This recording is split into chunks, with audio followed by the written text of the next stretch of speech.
Այսօր առավոտյան ես Skype-ով կապնվեցի հայրիկիս հետ Մոսկվա, որպեսզի նրան ցույց տամ մեր նոր բնակարանը։ Ու հենց այդ պահին ձեր ընկեր Մուշեղը կիսամերկ դուրս եկավ լոգարանից։ Ոնց։ Պապատ ինձ տկլոր տեսել է։ Այ քեզ բանարա։ Մոսկվայով մեկ խայտարակ եղանք։ Ասում եմ։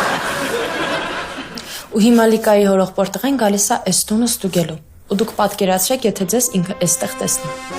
Կաթևիկ ջան, մենք ոչ մեկից չենք վախենում։ Մենք կգնանք այս տանից, բայց մտածելով ոչ թե մեր, այլ Լիկայի առողջության մասին։